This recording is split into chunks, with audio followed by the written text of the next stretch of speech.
What is going on, everybody? Welcome back to the channel. After Sound here, bringing you Splinterlands content every single day. We also stream right here in the channel every Tuesday, Thursday, and Sunday morning, so come by and say hello. This video is also brought to you by two things. Since we don't do any sponsorship here on the channel, I'll go ahead and chill them out real quick. The first is my music, which is available anywhere you stream music under the name After Sound, and the second is a new podcast I just launched called Chasing Infinity. It is on my YouTube music channel, and it is myself and ChatGPT as my AI co-host, and we dive into a wide range of topics in short-form videos just like these. So check it out. Links in the description below, and I appreciate the support. Okay, guys, let's get into the topic of guilds today. And I want to give a shout out to People's Guild Podcast. They're always putting out fantastic content. They recently had Breaking Benjamin on the show, Joey, who's the narrative lead from the team. And they got into a topic that I felt strongly about, but I don't know that I've really articulated here on the channel, at least not in the way that they were. So I was marinating on the idea while listening to the episode. So it is inspired from them. And It got me thinking about the current status of the game, the current status of guilds, and the DAO's role in all of this. So let me just give a quick breakdown in case you didn't listen to the episode, although you should definitely go check it out. And the main thing about it is land, or something. Let me rephrase that. Guilds offer more for the new player experience than land does. Right? I think we all inherently agree with that. And while I don't want to take anything away from land, at the end of the day, like I remember my experience first coming into the game. I didn't have a guild for a while, but when I joined one and started one, like that made there was a camaraderie factor to it, right? And I enjoyed getting to know a lot of people in the guild. And this was before joining Darkest Night.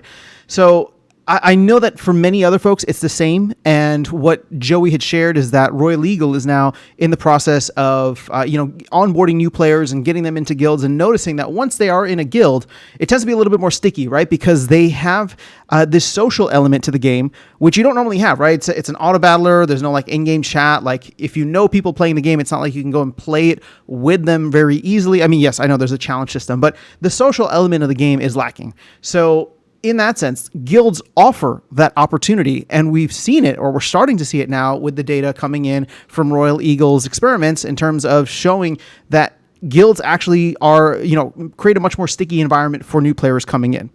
So all that being said, let's take a look at the state of the game, the state of the DAO's relationship with the game now. We are in a position where we're paying, when I say we, I'm talking about the DAO is paying for Cryptomancer to go and develop land. Is it too outside the realm of possibility for us to say, shouldn't the DAO potentially hire someone to come in and work on guilds? And I know the immediate pushback is going to be like, well, the team should afford this, right? The team should pay for this. Well, yeah, the team should be paying for Cryptomancer too to develop land, but they're not, right? We are. So if we're going to start taking a little bit more ownership in this, and I don't want to say decentralized parts of the game, but like if we have a vested interest in Splinterlands really taking off, which we do, then why wouldn't we consider bringing on somebody to work on guilds? And I'm looking at this and I'm like, okay, what if we were to do a 6-month contract position, right? So it wouldn't be full time. You look at Cryptomancer's salary, I think he's making like 15 grand a month, right? Is what he's slated to make. I don't mean to undercut anybody. I'm not trying to offend anyone.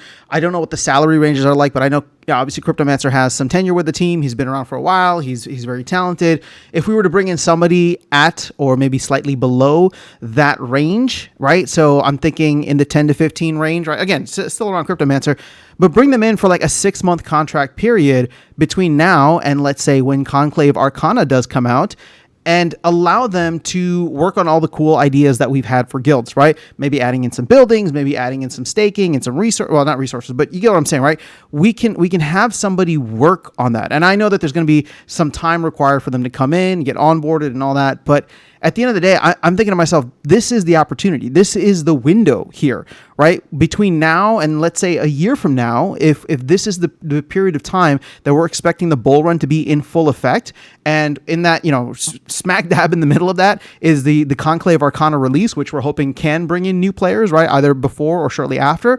This is the time to do it, wouldn't it be? So why wait until Land 1.75 comes out and then rotate Cryptomancer maybe over to what's that called? To guilds. And we probably wouldn't even do that, right? Because we're paying him to work and develop land. But wouldn't this be the time? And so I'm thinking about this again from a 6-ish month contract.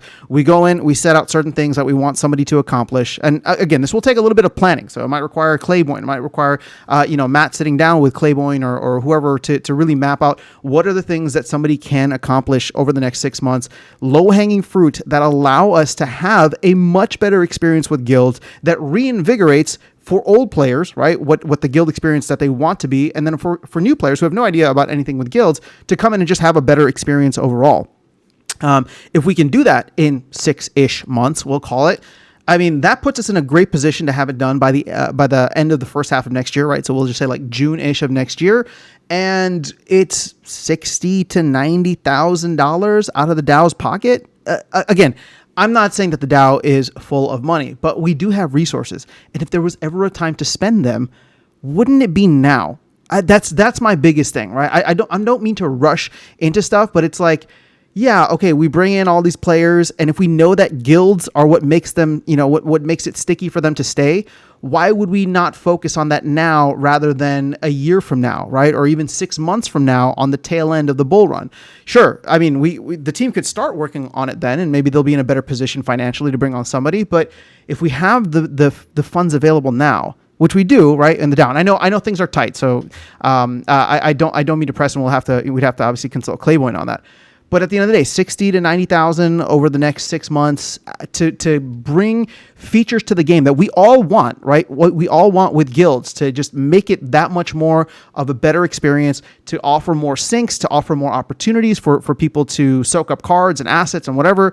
I mean, all that stuff, if we could accomplish some of it or all of it, right, over the next 6 months, that to me is worthwhile, or at least worthwhile to consider, which is why I'm recording this video.